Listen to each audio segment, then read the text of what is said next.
I went a whole episode last week with a set of random questions in Slack. So, Really? Oh, yeah, I saw that.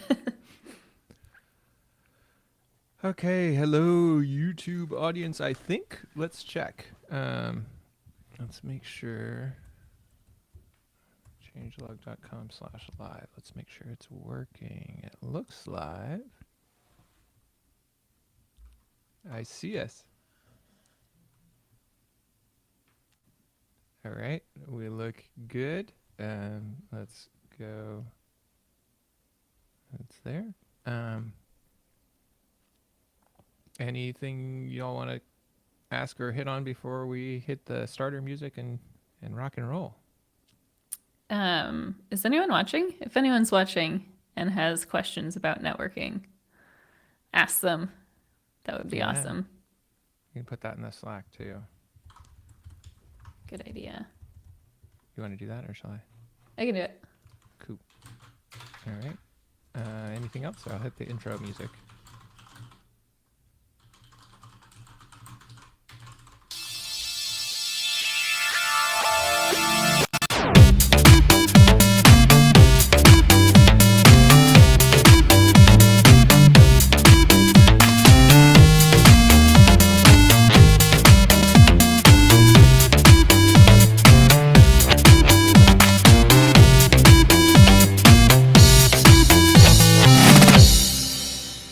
Hello, JS Party people. Welcome to this week's JS Party.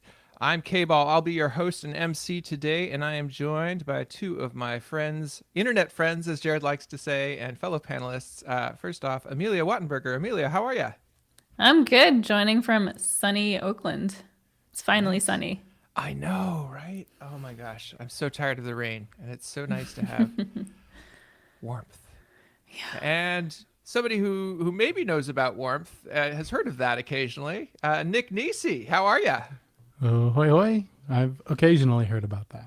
Hopefully, I'm going to hear about it and then be sick of it very soon. Indeed.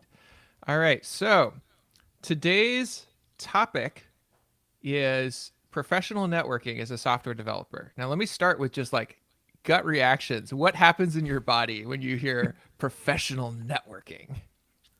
My neck gets really tense. I start sweating. I curl up in a ball in the corner. That's just my gut instinct. What about you, Nick? I immediately picture the email that I would get from LinkedIn asking to be added to a professional network. Yeah.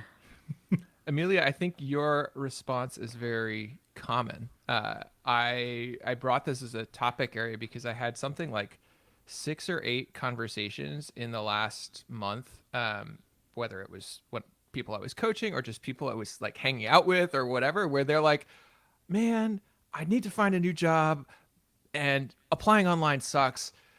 And then they'd stop there, and I'd be like, "Well, have you talked to people in your network?" And they'd go, "Oh." Oh. And they'd have that reaction that you have there of like curling up in a ball or just being, I mean, metaphorically, but yeah, definitely this reaction. I think we all have a little bit of that reaction of like, oh, that feels gross, like that, and intimidating. So I thought maybe it would be worth us talking about our experiences, how we think about it, what makes it work, what doesn't. Um, Nick, you had a little bit less of a cringe immediately. Like, how do you think about networking? Oh, I think I do. I have a lot of anxiety around it, probably, but I'm also more of a social developer, I guess. Meaning, like, I like to talk about development and to developers a lot. Like, comes with running a meetup and things like that, hosting a conference thing, and so I don't know. Like from that perspective, I like doing that. I like building the network. I don't know how to utilize a network for like finding a new job or anything.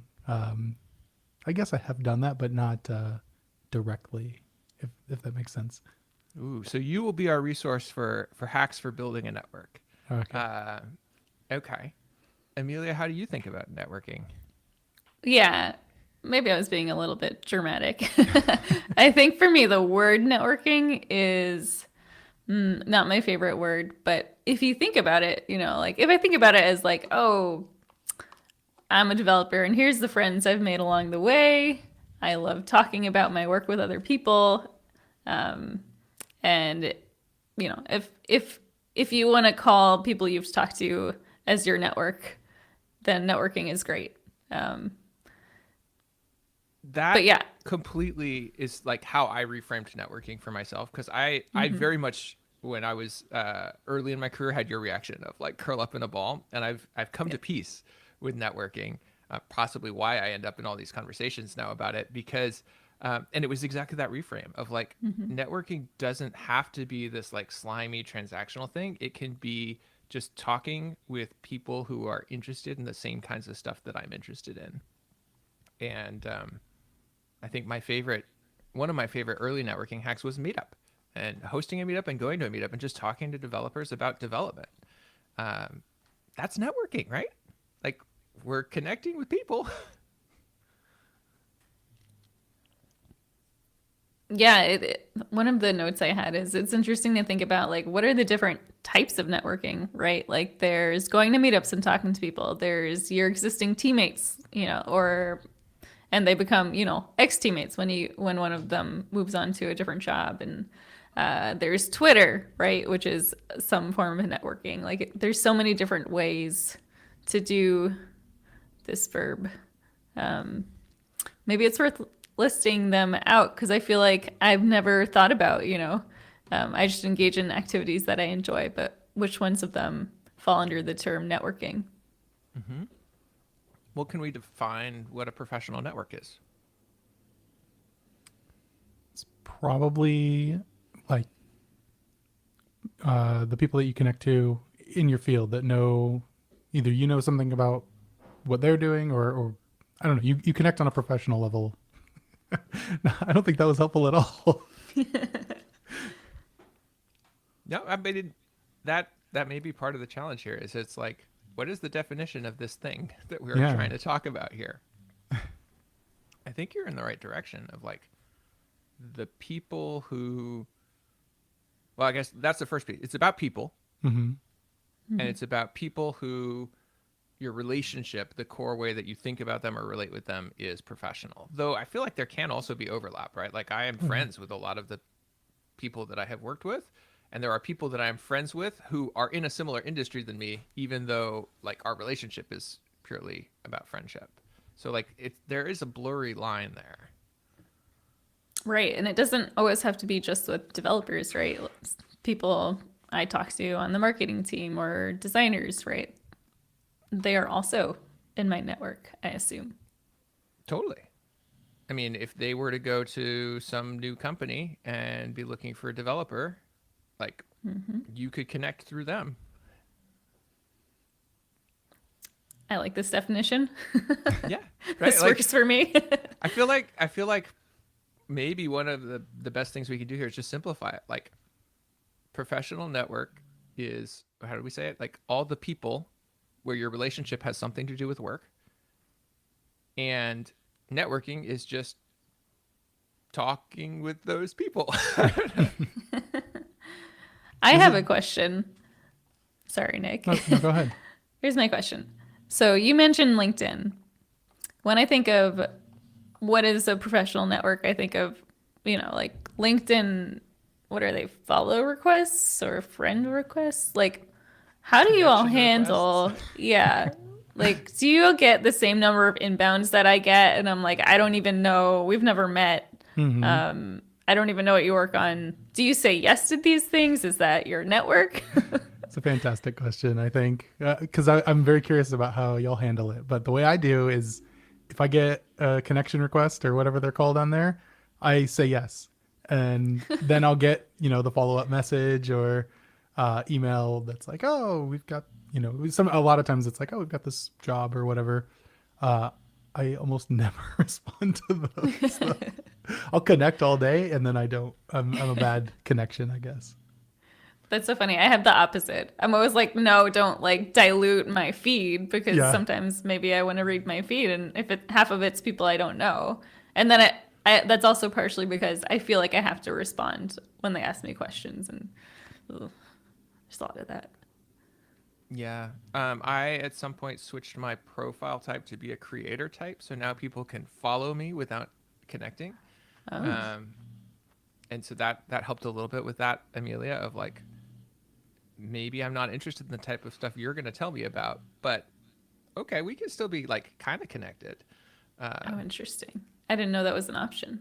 Yeah. yeah, I had no idea until I did it. I thought you had to quote unquote make it. Not that you haven't, but No, I thought it was just like I just have to it's the original fake it before you make it thing. I have to say that that's what I am. And LinkedIn is like, all right, sure. Um, well, I think. Link. Oh, go ahead. I was gonna say LinkedIn is it's a peculiar place for me. I think just because I do connect with everyone, so my feed is just random noise, and I don't go there to really look at the feed, and maybe that's a part of it. But I also don't really interact there much at all. Like I started posting about like my meetup and stuff just to get that out there a little bit more, but otherwise I almost never post there. And I think it's just like the nature of LinkedIn. It feels so, I don't know, to me, like this is my perspective of it and it's probably completely wrong, but I always feel like, oh, I don't want to interact too much here because I'm in a lot of times I'm connected to a lot of like current coworkers, and if they see my activity spike on LinkedIn, does that like is that some kind of signal that I don't want out there? Is it not? And then there's this whole like voyeuristic portion of LinkedIn where you like can see who's looking at your profile and all of that too, which also makes it like, oh, I want to look at your profile, but I'm not going to because it's going to let you know. Oh yeah, that's my Yeah, least favorite thing. Yeah. It's like I'll like open an incognito window to look at people's LinkedIn profiles. totally. Yeah, I've been playing a lot with LinkedIn recently because of the like dumpster fire that is Twitter, and Yeah. because I'm like back in this like run your own business, got to self promote, et cetera, et cetera. It's interesting. Yeah, there's definitely some weird features about it. I have found there are, just like with Twitter, there are like sub communities that engage in really interesting conversations, and the depth of those is often the depth of the back and forth can be higher because there's fewer content limits. Um, but it's definitely sub communities, and there's also parts that have exactly that, a very transactional feel. And actually, getting back to your question, Amelia, like with connection requests, I will say no mostly to people who are reaching out with a transactional request, right? They connect and they're like, I thought you might be interested in this thing that I'm doing. And I'm like, nope, sorry. But people who are like, you're kind of doing interesting stuff. I'm kind of doing interesting stuff. Like, let's connect. I look at them and I'm like, oh, yeah, you are kind of doing stuff that might be interesting. Sure, let's connect. And have even had a couple of those folks where I'm like, your stuff looks really cool. Do you want to hop on a call? Like, let's get to know each other. And they've turned into friends. So it, Nice. yeah, it depends. There's definitely a lot of that like transactional skeevy, like yuck. And I don't Yeah. like, well, and I feel like that's when we talk about professional networking in general, like a networking event, like yuck. What is that about? Right. But like going to a meetup where we're talking about tech with cool people, like that to me is the interesting networking, not the like transactional, I'm going to give you my business card, et cetera, et cetera. I wonder, like, is this just a developer thing? Like, do people in the corporate world who have other types of jobs feel happy when they hear the term networking event? Is this just like a euphemism that we need for ourselves, or is this like nobody likes that? I don't know. Um, I mean, y'all are my people, right? Like I like hanging out with technical people. I don't know any technical person who likes professional networking events. Yeah. Agreed. I mean, and that's how I treat conferences too. Like the reason to go to a conference specifically is for the networking. I almost never will go to talks if I can avoid it because I can watch them usually on YouTube later.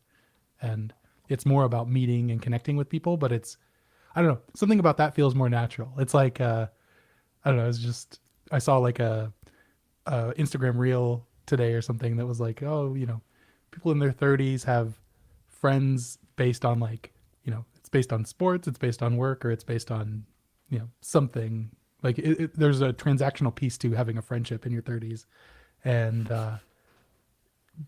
it's because it gives you that like distraction away from, we're just trying to connect and have fun. You get that with the conference. Well, we're just here having fun at the conference, but we're here together and now we can meet and talk and pretend like that's not why we're here. Yeah, I think that was a huge issue during the pandemic where they'd have these online conferences and it was like there's no hallway track, right? It's Yeah. just I'm sitting at my computer just like I do every day. Totally. We do have a question in the Slack from longtime listener Jared Santo that says, what's the most valuable use of your networking time? Most bang for your buck? I think my answer, if this counts as networking, is Twitter, right? Like it scales infinitely. If I'll just try to continuously post things that I find are interesting or something I'm just working on. And like that's been so helpful for me, just like finding people that like the things that I like or getting interests from people who would be fun to collaborate with. I love that because it's just infinitely scalable, right? I post something and any number of people could see it, whereas like a one-to-one human conversation, it doesn't scale so well. Yeah. I feel like What it about- depends a lot on your goals. Are you trying to build a network? Are you trying to achieve something specific through your network, like find a new job or find something else? I do think, yeah, creating something is a great networking hack, whether it's writing, posting things on Twitter, giving talks is great. Like this is my favorite conference networking hack. Give a talk because Yeah. if you are shy and introverted, like many of us are, it's hard to like go up and and start talking with someone. Even I agree with you, Nick, that I love like the hallway track and talking with people. I to this day struggle to go up to somebody and be like, "Hey, let's talk." Hey, I don't know you Yep. or whatever. But if you give a talk, people come to you. They want to talk about your talk. So it's a natural like starting place for the conversation. People are coming to you. You don't have to initiate anything. It's like the best get to know people networking hack I've ever seen. Yeah, for sure. It's another hack though, like around that excuse. Like we're not here to, I don't know what I'm saying. We're not here to connect. It's like, I don't know. It makes it feel less transactional, I think is what I'm trying to say. Because I don't know. At the end of the day, it always boils down to like, am I being too transactional in this? Well, and I think that's a worthwhile frame to think about, right? Like if what you're doing is transactional, then you're being too transactional. Yeah. If you're going into a conversation with a goal to get something in particular, and that's the whole point of the conversation, yuck. And I think that's where a lot of people run into trouble with like reaching out to their network for something. Like, I've gotten almost every job that I've ever gotten through my network. And it's never I'm going to people and being like, hey, can you give me a job? Right? That's gross. And I think that's what a lot of people imagine is like, oh, I need a job. I'm going to go and reach out to these people who are my friends and then ask them for a job. Like, how yucky could that get? It's going and just like talking to people and then saying clearly, okay, I'm looking for this type of thing. Do you know anyone I should talk to? Because if they have a job that fits what you're looking for, like they're going to tell you about it. And if they see something, they'll point you in that direction. You don't have to go and be like, here I am, like begging you on my knees for a job or anything like that. Yeah. But in a climate like the one we're in right now, potentially, how do you engage that when you do need it to be a bit more urgent or transactional? So I think there's a couple of things. So one piece that I run into is like the clearer you can get on what it is you're looking for and what value you would bring to that, the better. And like practice saying that. Be like, I am looking for a senior engineering job at a startup that is at least Series A, but no more than Series D, right? Like 20 to 400 people. Um, and I will be especially a good fit for like an infrastructure position or something like that, right? Like the very, very crystal, not just like I'm looking for a tech job. Okay, like so are we all, right? But like this is the type of company I'm looking for. Maybe I don't care about vertical, or maybe I do care about vertical. Here's the type of position where I'm going to be particularly valuable. Uh, and then like, do you know anyone in that space, right? Like, because once again, like off I said I got every job through my network. It's never the first degree connection. It's like, okay, this person's husband was working at a place that was hiring someone, or this person heard of something over here and they happen to know someone they can introduce you to, or whatever, right? Like, so even when you're that urgent, you're not asking the people directly in your network for the job. You're sharing as clearly as you can what it is you're looking for, and asking them. The ask is like, who else should I talk to about this? Yeah. Yeah, I like that reframing. I think it can feel hard, especially like if you just got laid off and you're like, I need a job. That's what I need. I'll take whatever I can get, right? Like if you reframe it more as like, this is what I bring to the table, who would be interested in that, right? Yeah. It feels better, I think, for you and also for the people who would be interested, right? Because companies need employees, right? It's a symbiotic relationship. Totally. I mean, having been a hiring manager, if you introduce me to someone who is a good fit for what I'm looking for, like that's incredibly valuable. So it's Mm-hmm. not a one-to-one, like I'm giving you something. Like this is Mm-hmm. a win-win type of situation. Yeah, and everyone's getting something out of that too. Like, I'd be flattered to play matchmaker between, this person and this company, and kind of, introduce that, set that up or whatever. So you get something out of that too, even though you're not directly like hiring the person. So that's a really good way to think about it. And who knows, you're only like 6 steps away from being Kevin Bacon's personal programmer. Exactly. The dream. Yeah.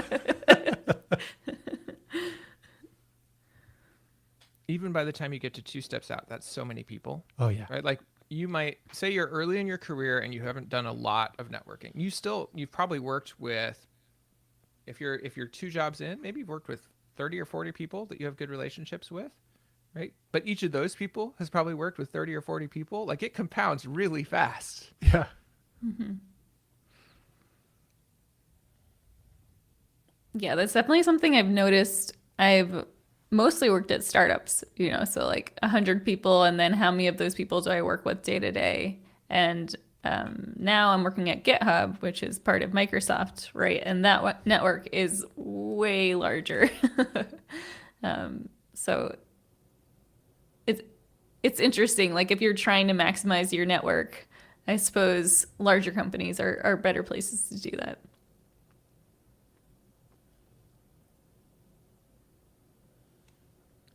I see we have another question in the chat, which is around good resources to become better at networking. Is this something y'all have recommendations on?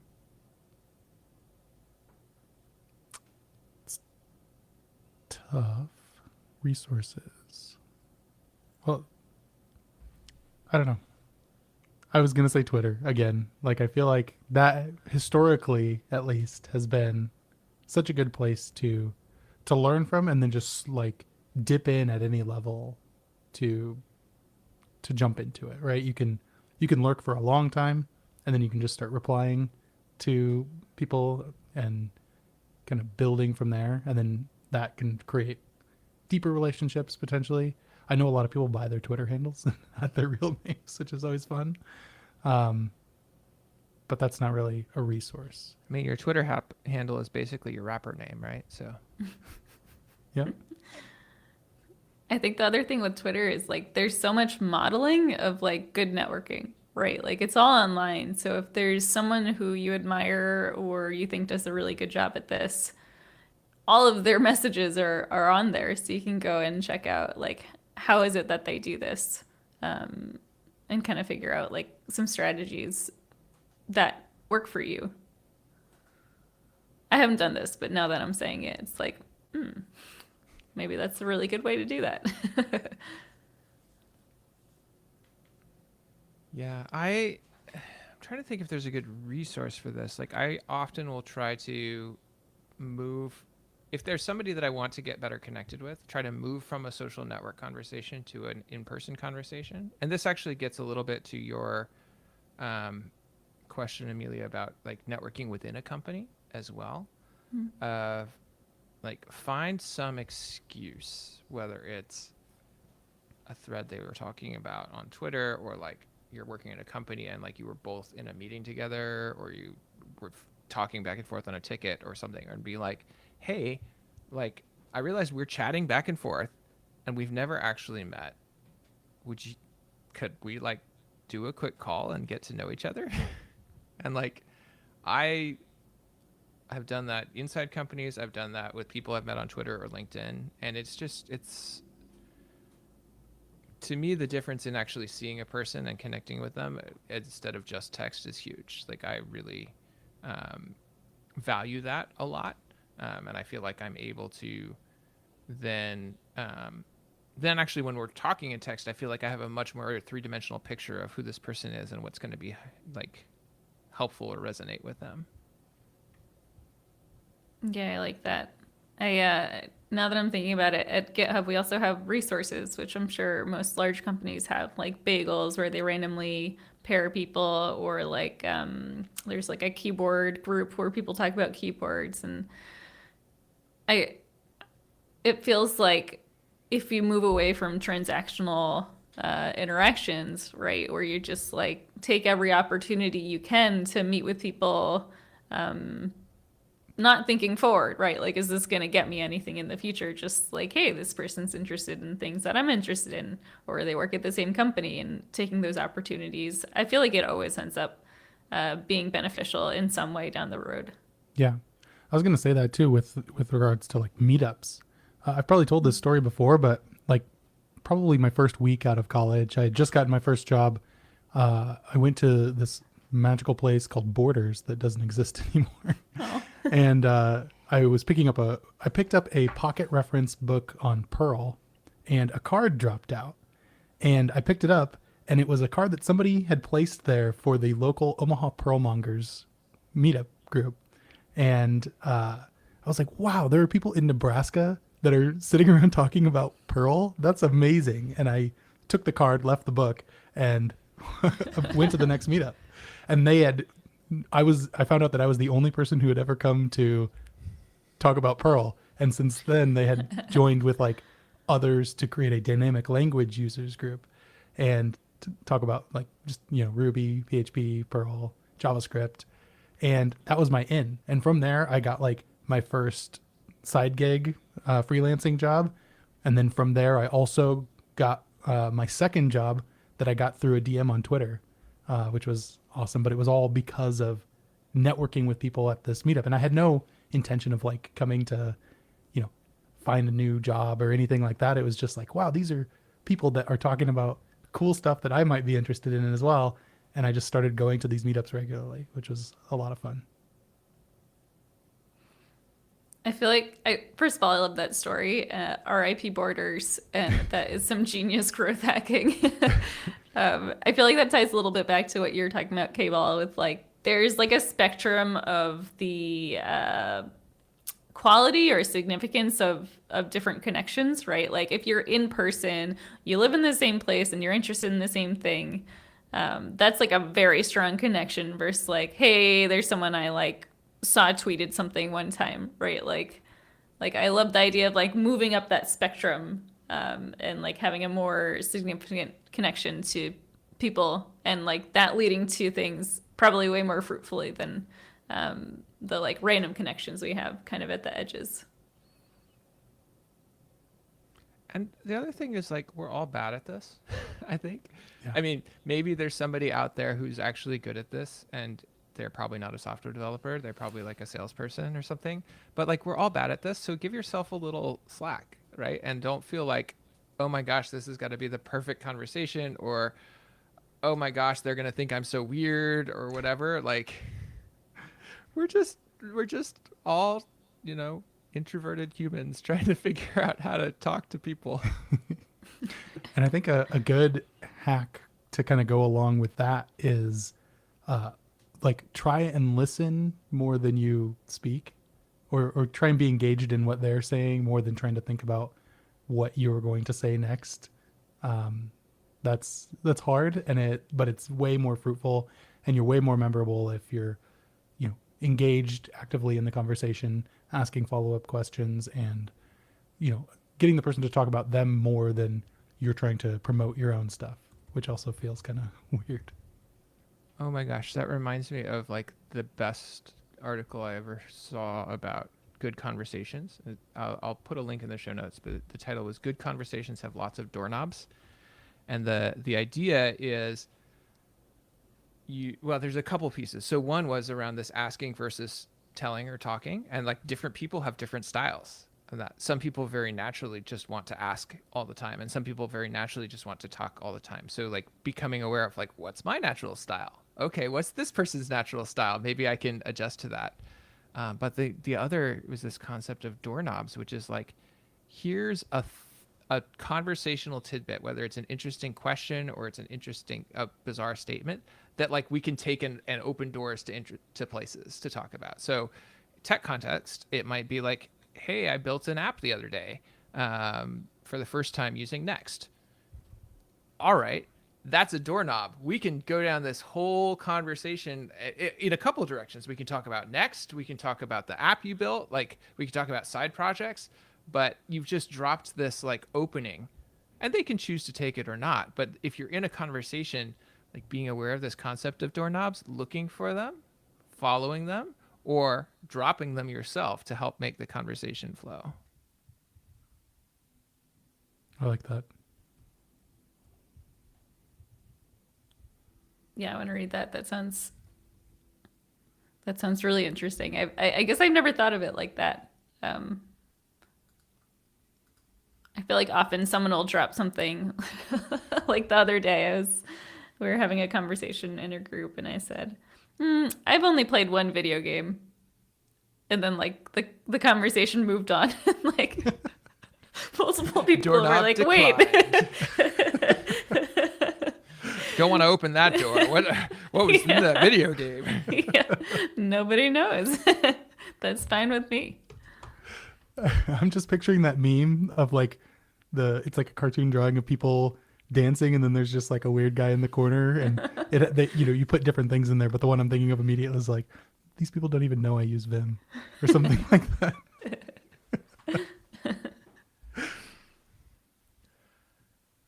Okay. So coming back a little bit to networking, I mean, this is all networking, right? Like we're coming back to what is professional networking? It's relationships with people, that there's something professional, and it's just having conversations. Mm-hmm. Nick, you had mentioned a lot about building your network, and Amelia, you talked about building your network online. Are there other things when you think of like building a professional network or whatever? Like what have you done that's been effective there? I think maybe this isn't so much networking, and this is also not something that I personally do, so this is probably not a good answer to your question, but it's what came to mind for me. Is especially with Twitter, a lot of people are focused on establishing a niche so that next time someone thinks of, oh man, I need a data visualization, right? Like your name, if it's the first one to come to their mind, like you want it, right? Like you're the first person they're going to go and ask, and you don't have to be the best. You just have to like establish this really strong connection between your name and what it is that you like to do. And like, if you do that, you'll find people next time they need that thing, they'll come to you, which is, I feel like that's a great hack. Well, and it's strikingly familiar or similar to what I was describing in terms of how you reach out to your network, right? It's like get really clear on who you're looking for, what you have to offer, and say it as many times as you can. Yeah. I feel like the strongest like points in my network are probably like coworkers and ex-coworkers, for various Totally. reasons. But it's like they've worked with you, they've seen how you work, and that you know, they know that you can get stuff done or things like that. So they're probably the strongest ones to reach out to for, you know, new opportunities if you're looking for that, for those connections to like other places, because they are in the unique position of, oh, I've actually worked with them, I can vouch for them, which is really good. And also just keeping that pipeline like clean and good, not burning bridges. I guess as someone who has boomerang twice, I would say it's good to not burn bridges. Well, and keeping in touch with folks a little bit, right? Mm-hmm. So like I have somebody that I worked with like 15 years ago who lives in Austin. And every time I'm going to Austin for something else, I hit him up with an email and I'm like, "Hey, I'm going to be in Austin. You want to grab a coffee or dinner?"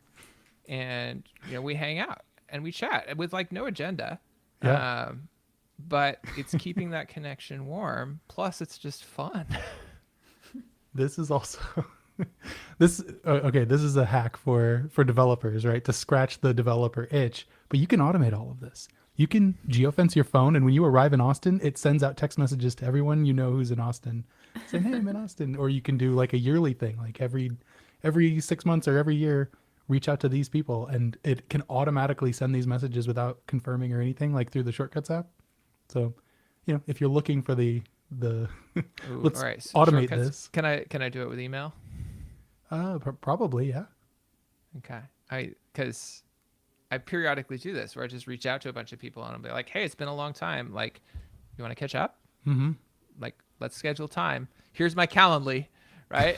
And if I have it, I could have that on automation, right? Be like, "Hey, it's a long time since we last chatted. Would love to catch up with you. The easiest way to schedule me is with this Calendly link. But, if that doesn't work, like, write me back and we'll figure something else out." Right. Now it's like all automated. The scheduling's automated. What I just have to show up each day and look at my calendar. I like that. Okay. I I guess our episode notes is not the right place to put personal to-dos, but I definitely want to make that happen.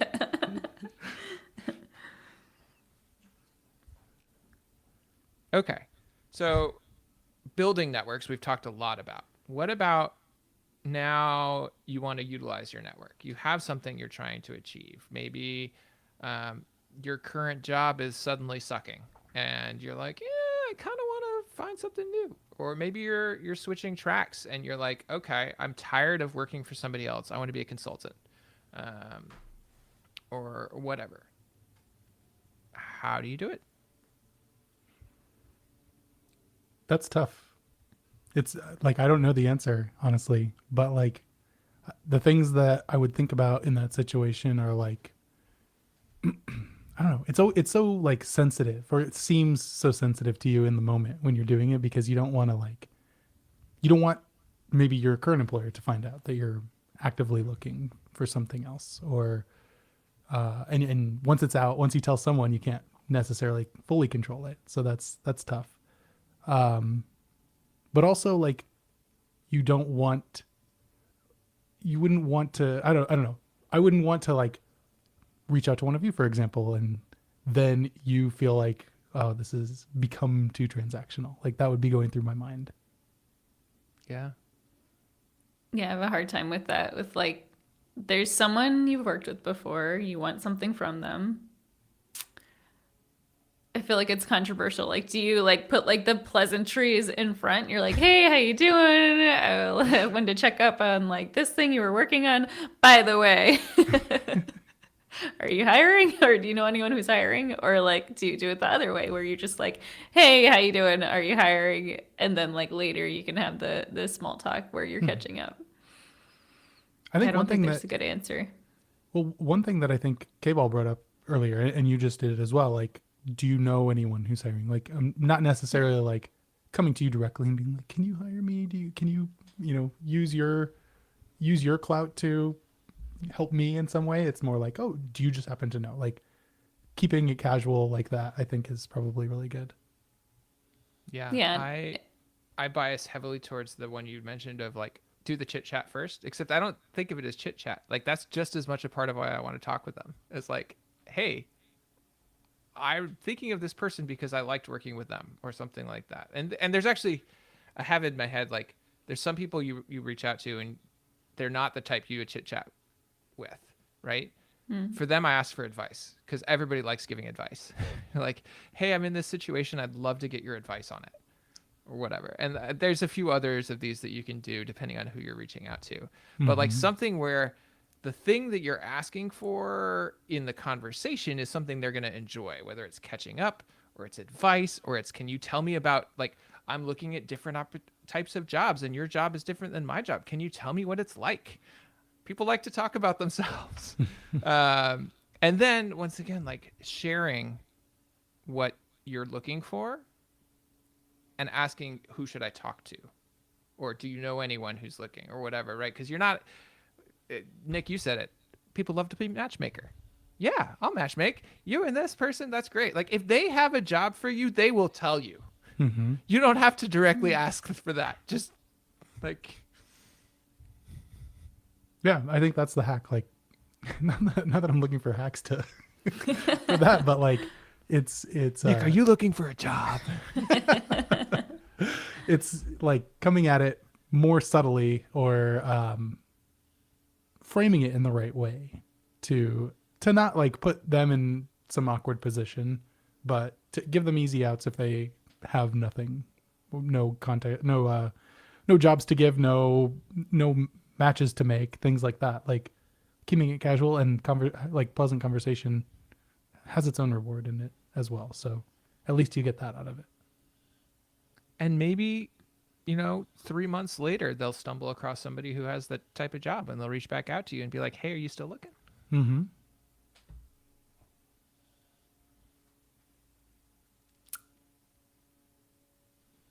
I could play devil's advocate here. Do it. Where I've been on the, like, when I'm on the other side and someone's reaching out to me and we're talking for like 5-10 minutes. And I'm like, in the back of my head, I'm like, all right, you want something. I'm waiting until you feel like we're in a comfortable place for you to ask what you want. But like, I know you're here to ask something. And we're both just biding our time until you ask it, right? Like sometimes it feels better for them to just be direct. And then it's like, okay, let's catch up after. Totally. I mean, I feel like it depends on your relationship with that person, Mm-hmm. right? Like, there are people I'll reach out to and just be like, hey, I'm looking for this. Do you know anything? Do you know anyone? Those are probably your closest connections in some ways, like the people you have a really strong relationship, or it's somebody where that was like how you establish your relationship is like, this is a you scratch my back, I scratch yours relationship. That's what we have. I don't know. Or, I mean, you could probably ask them too. Like, you're like, I get, like, love catching up with you. Also, I feel like you're looking for something. Let's just get it out on the table. Like, I'll help you if I can, but like, tell me what you need. Yeah. Yeah, I like that.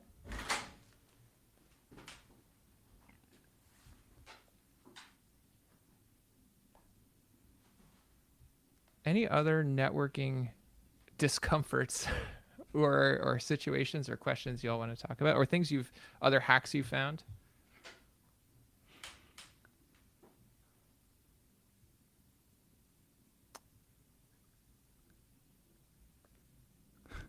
I don't want to be the one to bring it up every week. Do it. Is it about TypeScript? Yeah, we're going to talk about TypeScript here. No. How TypeScript will help you with your professional network. When But you're it strongly can. typed, you know what they want because they've. Okay, yes, actually, that no. This is gonna sound so weird, I guess, or it feels so weird saying it, but you can totally practice these things. Like, I feel like this is a thing that ChatGPT is actually really good at, practicing scenarios like this, and you can ask it to play different roles, and it can do that pretty well. I don't want to be the one bringing up AI again. I'm sorry. Well, that kind of immersive experience is one of the really interesting things with both AI and kind of VR stuff, right? Like in the intersection of that for things like exposure therapy, things like, practicing situations, all those sorts of things are really interesting. Yep. You can also find a buddy to practice stuff with. I mean, especially if you're like in that place where you're like, I'm trying to figure out how to say the thing that I want in a way that it is clear but doesn't feel needy. Like, it's way easier to do that with somebody else. So like find, a trusted peer. You can, if you're in Nick's situation where you don't want your coworkers to know that you're looking outside, you could go and like hire a coach or Disclaimer, go and that's like not my situation, coworkers. go to a Toastmasters club, or I don't know. I think on LinkedIn you can set I'm looking for work in a way that your current employer can't see it. So Nick, just so you know.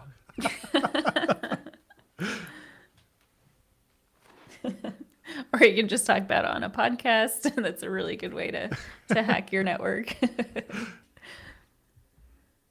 Yeah, I feel like practice is really big for this one, right? Like, don't wait till you actually need something to become comfortable asking for things or talking to people.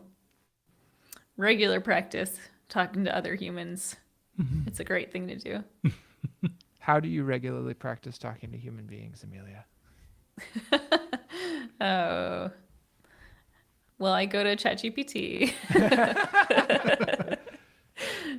I don't know. I think the first thing that comes to mind is just the work bagel. Like, I get to talk to salespeople and legal people, and like it's just really interesting just hearing like those sides of the company with these things that I don't know anything about or think anything about. And I think I probably take that same attitude to like conferences or meetups, right? Like genuine curiosity about what the other person is interested in. Mm-hmm. I do that with kid functions too. Like when I'm standing around at a soccer game talking to other parents, like just trying to genuinely be interested in what they have to say about, what they do, or usually about kids, things like that. Like, great way to strike up conversations. And I've actually like serendipitously met other developers that way as well, which is like pretty cool. Kids are a great conversation hack. If you don't know what to talk about and you know the other person is a parent, whether or not you are, ask them about their kids. They'll almost certainly be happy to talk about them. They'll also bring out the photos, which is a great conversation starter. Hey, I got some, you want to see some photos right now? I can.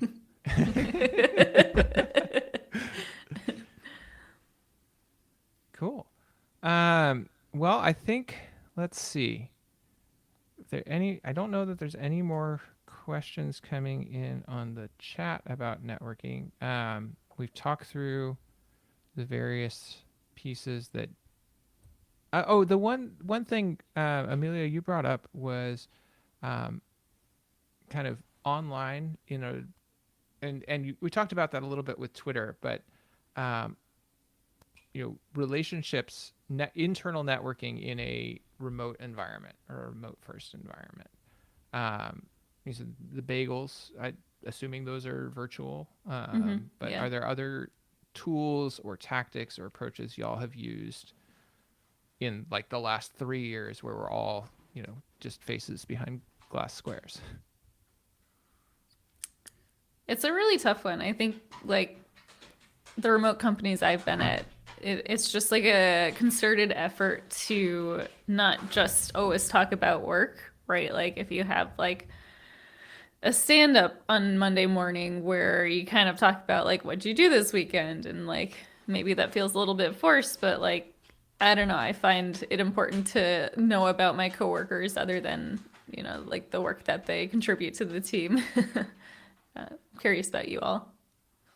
That reminded me of another Instagram reel. I'm not cool enough for TikTok, I guess, but it's some guy who's like answering that question, like, "Oh, what'd you do this weekend?" And then he like breaks away from the scene and like talks to the camera, and he's like, I can't go too deep on what I did because then I'm just the weird guy. I have to like, just give vague pleasantries on that. I can't be like, oh, it was crap. I had kids yelling all the time, like all of this. Like, I'll try and find that for show notes. It was pretty funny.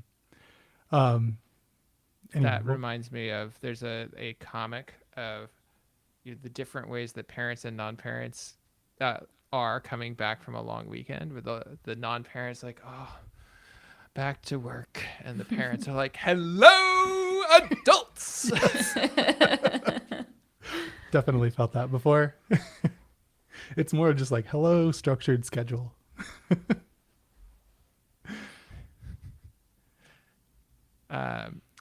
Anyway, I interrupted you, Nick. What were you?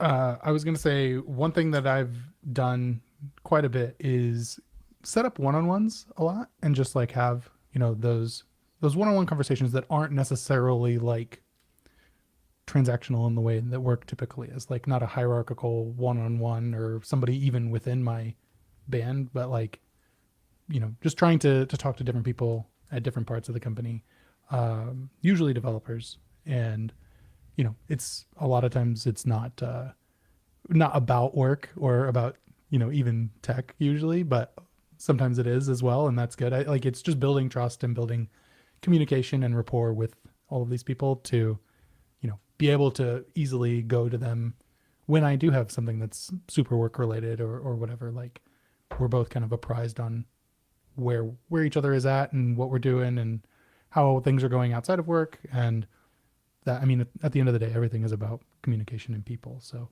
maintaining those relationships and being, 100% remote that's like one of the best things that I've done recently. Totally. I found it really helpful sometimes with like your customer facing teams as well, especially if they're filing lots of tickets, because then like, if I reach out and I build a relationship with this person, it's not just, God damn it, why are they filing these stupid tickets again? It's like, oh, this is like Bryant that we jam with over music and travel. And like, he's a cool guy. And I know if he's doing this, like he's probably facing twice as much frustration from the customer on the outside. So, okay. Like it feels a lot less,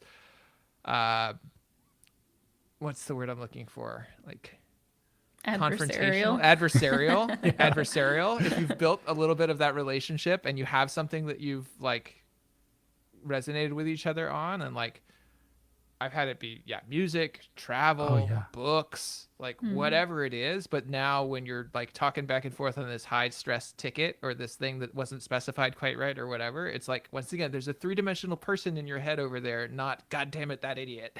Yeah. I've worked since 2011 remotely, 100% remote. And so I feel like I'm a veteran at remote, where everybody else is only got a couple of years under their belts now. But back in 2013, when I joined this company, we used Skype voice. We didn't use any kind of video chat. And so for almost 2 years, I worked without seeing a single person, and would just like, I'd hear their voice. I'd kind of know them based on that from random meetings that we'd have. And we worked fine together. But then after 2 years, the company was like, all right, we're going to do this unplugged thing. And they flew us all to Colorado, and we did a 3-day whitewater rafting thing, like down a river. And we had to like go down the river and then go set up camp. And, we were all pitching in, doing all of that. And like, when we got back to work after that, after having like lived together in the wilderness for a couple of days, and actually like seeing their faces and stuff, like it was totally different, because then you're like, oh, there's that person, and I know so much more. Like they're actually like 3-dimensional and have, a face and legs, and that's it just changes the way you think about and work with them. I feel so like that is the important thing, is what I'm trying to get, not the whitewater rafting or anything like that. Like it's realizing that there's humans behind these screens. Well, and if you've been just listening to our voice for years in the podcast, you could come to YouTube and see that we are faces behind screens and still behind screens in little square boxes. But,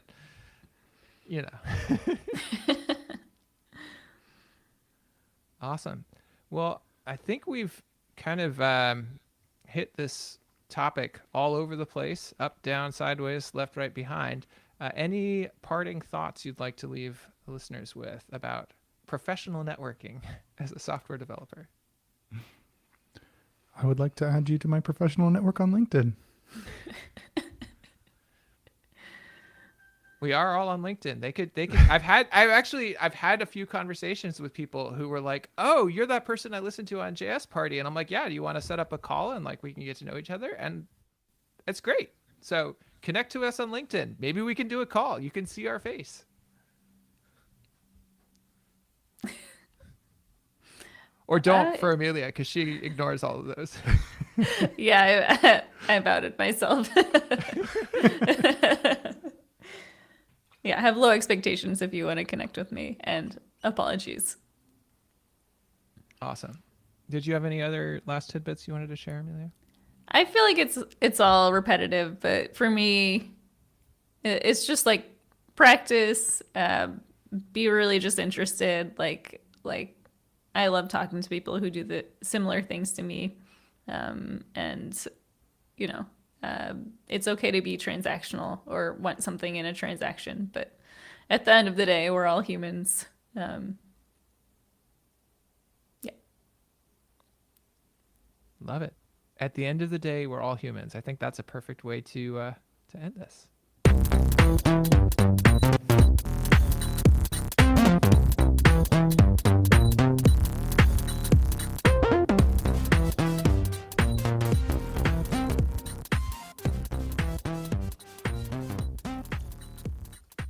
And I just realized as I went to go and turn off my local recording that I never started it in the chaos that we had going on here. I didn't do one either. Okay. Sorry, Jared. This is what you got. Hope it works well. Nick's I do probably it, but better I than never us. upload it. I don't know if I'm Really? supposed to. You just keep it in case. Yeah. I think they very rarely need it, as far as I understand it. Yeah, Riverside is really good. I've Yeah. been recording my own stuff for a new podcast I'm doing, and I'm just using Riverside. I'm not worrying about the locals. So. Yeah. New podcast. Yeah. KBall. Yeah. What's it on? It's on what I'm tentatively calling human skills. So like all the non-technical things that go into success in a technical career, Like networking. like networking. Yeah, Ah, we'll see. that's awesome. Nice. It's work in progress. And I started publishing some of the interviews on YouTube, but I'm planning to do a more narrative style, like weaving a bunch of stuff together. So I won't ship the actual podcast for probably a few more months.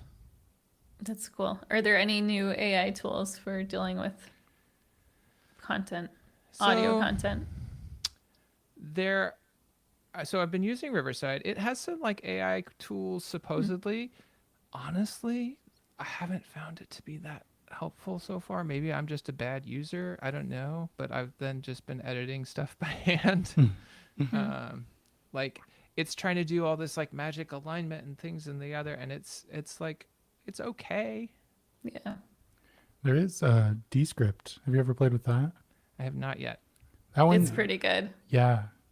I like Like you them. can train it on your voice, and then it creates a transcript, and you can like go through, and anytime you say like or you misspell something, you can go delete the words, and it deletes the audio associated with that, and then you can fill it in with others, and if you've synthesized it with your voice, it will try and replicate your voice to say whatever you typed in. And it's really Interesting. good. Yeah. Yeah. I've been really impressed. I may have to try that. Right now, I'm doing mostly because the things I'm shipping right now are videos on YouTube rather than just the audio. So I've been doing video think that- editing. But They do They do video as well. Yeah. Yeah. we'll have to try it out. Cool. Let's take a. Speaking of